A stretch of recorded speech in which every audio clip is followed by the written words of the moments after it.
Hey, this is Tamara with Real TV Films. We're here at AFI at Dallas in the red carpet zone. So first, let's find out who you guys are. What is your name and what's your role with the film? I'm Manny Mendoza, and this is Mark Binbaum, and we are the producers and directors of Stop the Presses, the American newspaper in peril. It's a really scary movie. Oh yeah. Now what's your favorite, the LA Times or the New York Times? New York Times. I don't see the LA Times enough, but you know, when I have read it, it's really good. But the New York Times is kind of like the national paper. Right. I read the New York Times and the Dallas Morning News every morning. All right. Where are you guys from? I'm from Baltimore. I lived in Dallas since the 70s. And I'm from Tampa, Florida, and I've been in Dallas since the early 90s. And you know what they say about Texas, right? Either you were born here or what's the saying? Yeah, I don't know that saying. Okay. Anyway, we haven't learned the saying. We'll have to do a little research. We'll have to Google that one, right? Yeah. So tell me more about the film, though. What's the story of the film? It's a documentary, right? It's a documentary about the title says a lot. It's about the fact that the newspaper industry is in a lot of trouble because the internet has drained away a lot of readership and a lot of advertising. A lot of that readership is not paying for newspapers like they used to, and newspapers are not, even when they're online, the money they're getting for advertising online, it doesn't come close to what they got in print. So as a result, they're losing money, or they're making less money than they used to. They're getting rid of staff. And we really made the film because we thought newspapers were very important to democracy. The film poses a question: if newspapers are in peril, is democracy in peril?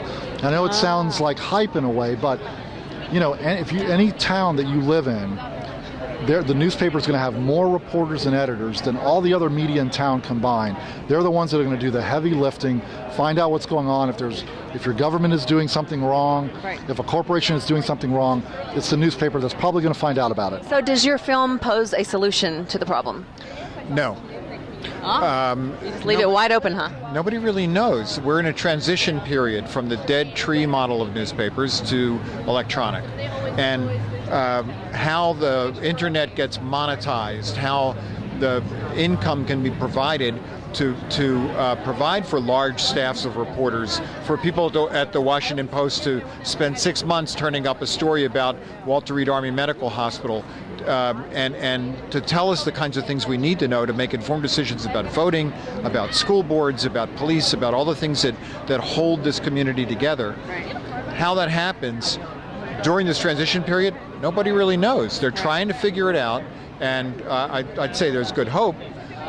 There's a human need for news. Exactly. We're always going to need to know, from sitting around campfires outside of caves to walking down the street in Dallas or New York or Los Angeles. You need to know what's going on. It's true, it's true. Going away. But what that news is, I love PerezHilton.com. I try to go there. We've met Perez Hilton, have we not, here at Real TV Films? But that cannot substitute for New York Times coverage of the Iraq War or It's true. Dallas Morning News coverage of the school board. Right. Yes, we do. We live in a very exciting time of change, and it's going to be, like, even for Real TV Films, we're new here, online media, and things are changing fast, and it is very interesting to see how advertising is going to fall into place and how the dollars are going to be spent. So we look forward to seeing your film to stimulate our brain about the changing times, and we look forward to seeing more of you guys in the future. And thanks for all your wonderful work. This is Tamara with Real TV Films.